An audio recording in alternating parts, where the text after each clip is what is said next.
from the candidates. First, for Ward, we're going to go through each ward individually. So Ward 1, we are going to hear the opening from John Hearn and then William Herlock. So, Mr. Hearn. Thank you very much. My name's John Hearn, and I am a candidate for First Ward Councilor. And even more important, I'm a Montclair dad.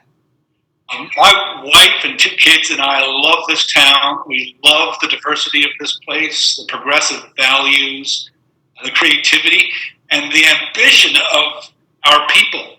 And when I think about the ambition of our people, I think about how we like to strive and make things better. And that was one of the reasons I started to run, is because when Mayor Jackson announced that he would not be seeking re-election, a slate of people stepped forward saying that they were going to run. And I honor their contributions, and I appreciate their many years of great service to our community. But to me, a healthy democracy needs competition, and a healthy community needs fresh ideas. And many of these same folks ran unopposed 4 years ago. So I jumped in, and I was glad to be included as part of a slate of new voices, fresh voices, on the Your Voice Montclair slate. And I'm standing here with you today to represent the good people of the First Ward who, like me, want, at long last, some action in this moment of uncertainty during the pandemic. And we also wish to have schools we can be proud of, and transit we can count on, parking when we need it, and government that is responsive. Thank you very much. Mr. Herlock. Yes, thank you for sponsoring and organizing this event and for the opportunity to participate in answering your questions. My name is Bill Herlock, and I've had the privilege of representing the First Ward on the Montclair Town Council for the last 8 years, also serving as Deputy Mayor. I've been a member of the Board of School Estimate for the last 8 years. I'm the Managing Partner of Mueller Law, LLC, a national law firm with our offices here in Montclair. I'm a former adjunct professor of law at Seton Hall Law School. I also worked as a former prosecutor for the United States Department of Justice in D.C. I'm born and raised in New Jersey, lived in Montclair for the last 22 years. I'm proud of the fact that my 2 children are graduates of the Montclair public school system. I consider myself lucky to live and work in our great town. I've worked closely with residents in the First Ward, groups in the First Ward such as the Yannicalbrook Park Conservancy, the Friends of the Bonsall Preserve, the Upper Montclair Business Association, and the Friends of the Bellevue Avenue Library. I'm running for re-election to continue to serve the people of Montclair, specifically First Ward residents. Thank you. Thank you. Next question. We're going to be alternating order. What is the major issue you would like to address in your ward, Mr. Herlock? Yes, thank you for the question. There are several issues that I'd like to address. First off is going to obviously be the pandemic and the recovery from the pandemic. Montclair is a resilient community. We will recover from this. And what I'd like to see done going forward is, first off, I need our public health department at 205 Claremont to go ahead and start stockpiling critical supplies going forward. Masks, gloves, gowns, and other things that we may need if this is to occur again. I would also step in and have a system in place for our finance committee, which I've been proud to serve on for the last 8 years. Monies must be set aside so that when residents are hurting most, we are able to defer water or sewer bills. We've been asked quite a bit during the pandemic whether or not we can defer the property tax bills. Unfortunately, that is not something in our prerogative. That is something that's controlled by the governor's office. So I would work with ways going forwards so that when this happens again, and it will most likely happen again, that we're prepared. Coming out of this, I would work with the Upper Montclair Business Association, as I have done. We'll find ways to alleviate parking and meter restrictions and costs going forward so that when the town is ready to open again, and it will be very soon, we're able to be in a position to help them the most and to be able to go forward when and if this happens again. Thank you. Thank you. Mr. Hearn. This pandemic is the biggest crisis the world has faced since the Second World War. And here in town, we are not communicating as a government with any regularity, with any clarity, and that must happen. We must be taking action to coordinate the activities of good people, community organizations, non-for-profits, and government agencies who are trying to help people. we need to help people who want to lend a hand find a way to lend a hand in a successful way. We need to raise what I'm calling a Sustain Montclair Fund to provide emergency assistance to businesses in critical situations. My number one issue right now is fighting the pandemic and helping us not just bounce back, but to bounce forward on the other side. One way we can do that is by focusing not just on cuts, as has been discussed before, but on how to contribute to the top line revenue by attracting great businesses that have small footprints and high value, by attracting more government dollars from Trenton and DC, and by making sure that our existing tax dollars work harder for us than they do today. Thank you. In 2017, the Montclair Council voted to support a dedicated senior center for the 7,000 plus older residents of Montclair, but that has yet to happen. How would you hasten this process so that this becomes a reality for the growing constituency? And what do you see as the council's role in the operation and funding of a senior center? Mr. Hearn? More than 1 in 10 of us is a senior. More than 1 in 10 of us is over the age of 65 here in Montclair. Seniors are a very core part of our community. And there's sort of a cliche here in town, right? When we display a sign saying that we're announcing that we have a child graduating from high school, we also put a for sale sign outside. And that's because of the affordability issue in this town. What has already been discussed is efforts to control rents and to control costs in terms of taxes. But we need to think about how vital and seniors are. A senior center could be a very valuable thing and worth pursuing. But I'm also interested in how these good people are living the best years of their lives very often, and making sure that every aspect of this community, whether it's dining or entertainment or arts, is brought to them as easily and as functionally as possible, and that their lives also can richly impact ours. More opportunities to bring seniors, let's say, and youth together, the better. All studies show that they each benefit each other. I know that every time that my daughter and her class go and sing in the senior center right next to Hillside School. Thank you. Mr. Herlock.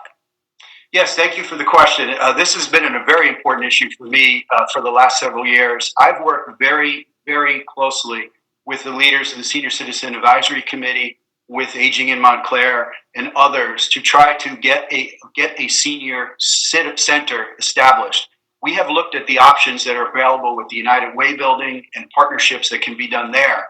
We've also looked at some of the other opportunities that may occur with some of the other programs and planning that we have going forward, with such things as the library, which, as everyone knows, is very close in proximity to the United Way building, and probably getting something together with shared space. This has been a project that we've been working very much on with the Finance Committee, which I've served on for a number of years with Mayor Jackson and my colleague, Mr. McMahon. So this has been a proposal that we've been putting forward. We've been working very much to make sure that the funds are available so we can have reviews, we can have architects, we can have planners, engineers, look at the space, make sure that the space is fitted appropriately for a senior center, being able to be close to the library like we are so that we can have cross-generational programming going on. The younger people can be tutored by seniors. There's quite a few things that we've been looking at over the years. I know there hasn't been a lot of discussion about this because we've been trying very much to get this thing moving off the ground, but there has been a lot of behind-the-scenes work that has been done. And we are committed to going forward on this, in addition to what we've established at Edgemont Fieldhouse and also at some of the other locations in town. Thank you. Thank you. Next question. The borough created an ordinance that with all new multifamily construction, 20% be dedicated as affordable, but that has not happened with all developments, especially in areas with redevelopment plans. The council also recently adopted a rent control ordinance. Do you believe the 20% set aside should be enforced, and are you for or against rent control? Mr. Herlock. Yes, thank you for the question. Absolutely. We are definitely, I am in favor of the 20%.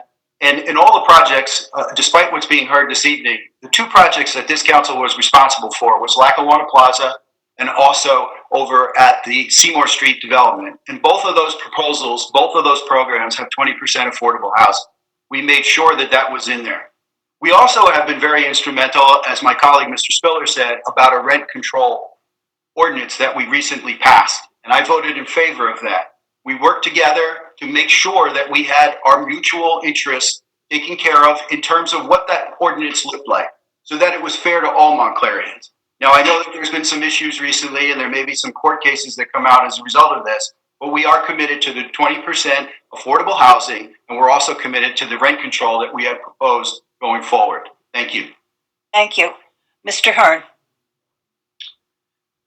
At the core of this issue is about our the value of diversity. The reason we're here is because we love the diversity of this town, diversity of income, of race, of religion, of gender, of sexual preference, of every kind.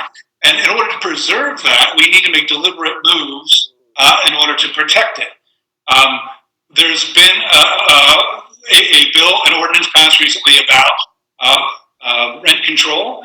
It's unfortunate timing because right now in the storm of the pandemic, we have residents and we have retailers who are looking for a break from landlords who may or may not be able to put their mortgages in forbearance. That is the thing that I'm concentrating on right now. How can we help people weather this storm now? And also, though, I believe that rent control is maybe necessary, but not sufficient to achieve our goal of maintaining diversity. Studies show that control increases how long people stay in a town by 20%, but also diminishes the number of units available by a similar number. We also need to talk about credits, tax credits, that we can help people use to stay in place. Thank you. Last question. Montclair property taxes are some of the highest in Essex County. Due to the COVID-19 health crisis and the resulting economic downturn for both Montclair businesses who have had to shutter their businesses and property owners who have lost their jobs, do you foresee a tax shortfall? If so, can it be made up, and where would municipal cuts, if any, be made? Mr. Hearn. Thank you. The first thing I believe needs to happen is we need to ask our town manager, who, by the way, has only been an acting town manager for 6 years now. We need to make sure we have a permanent person in that role. We need to ask him to talk to each of his department heads and ask them what it would look like to have a 10 or 15% cut in each business, in each unit of this entire government, and bring those forward to citizens of this town because and for their evaluation, because in the end, a budget is an expression of values of the community. And the more inclusive and open we are in this process, the more likely we are to get a result that we're not only okay with, but we're proud of. 8 years ago, after the Great Recession, we saw restructuring and layoffs and furloughs and even privatization, and all that needs to be on the table. But we also need to focus hard, as I said before, on attracting new sources of revenue to complement the inevitable declines in tax revenue, new businesses in town, new sources of subsidy from Trenton and from DC, and making our tax dollars work harder. Thank you. Mr. Herlock. Yes, as a member of the Finance Committee for the last 8 years, we've worked very hard to make sure that we get the numbers right, okay? The budget has not, as we have said, some of my colleagues previously, we have had 0% budget increase in the last 2 years. And for the history of our tenure in the town running the budget, we have had about a 1.2 overall average per year. That has saved us tremendous amount of money to be able to go forward. In addition, we had took the capital side of the ledger, which was at $223 million deficit with absolutely no infrastructure to show for it. The streets, the sidewalks were dismal shape. We were able to take that $223 million, reduce it to $160 million. By doing that, we saved $1.5 million every year in our debt service. Those funds are freed up to be able to do other things in town, to be able to address some of the crises that we are dealing with now. And by the way, this is not the first time that this council has dealt with a crisis. 3 months after we were elected, we were hit with Superstorm Sandy and the devastation that occurred. So we were able to get funds to cover those particular crises issues, and we will do so again in the future, whether that is from the state or the federal government. I am not willing to write off huge amounts of potential sources of funds from state or federal dollars at this juncture, and we will lobby hard to get what we are entitled to as a state. Thank you. Thank you. And now it's time for your 1-minute closings. Mr. Herlock. Well, thank you very much for the opportunity. There's still work to be done, but based on what has been accomplished so far, we have a firm foundation to accomplish much more in the future. Let us finish the tasks that we have started. Montclair has before elected totally new council members with unfortunate consequences. Consequences took us years to reverse. Now is not the time for on-the-job training. We need municipal leaders with proven experience who have been tested during crises in the past, who know how government works and have the relationships to work with state and county leaders, how to best serve you, the citizens of Montclair. For more information about me and my campaign, please visit my website, williamherlock.com, my Facebook page, and follow me on Instagram, Twitter, and LinkedIn. These sites are also important as I have been constantly posting every day important issues concerning the pandemic. I would greatly appreciate your support and your vote by mail on line C no later than May 12th. Thank you, and I hope that you and your families remain well during these difficult times. Good evening. Thank you. And Mr. Hearn. I have been so delighted to be part of this conversation. Thank you for having me. New times require new kinds of leadership. We are coming out of the biggest economic expansion in American history. In that time, property values have increased in this town about 25%. It is a great accomplishment that our current council has reduced our debt burden. And thank goodness they did, because we're going to need that as we weather a storm that we're in already. It is not true that we have not increased tax burden in that time. We've only not increased the tax rate. When you take a even percentage of a larger number, and everyone knows their water bill is higher, and their sewer bill is higher than it ever has been before. But that still said, I am a person who is an entrepreneur and an innovation consultant, and I've succeeded in helping people and individuals and communities all around the world identify bold new directions, growth and success based in human values. Please look at Hearn for Montclair to learn more about where I'm coming from and where I'd like to take this. Thank you very much. So those of you in Ward 1 have heard your 2 candidates. Now we're going to Ward 2.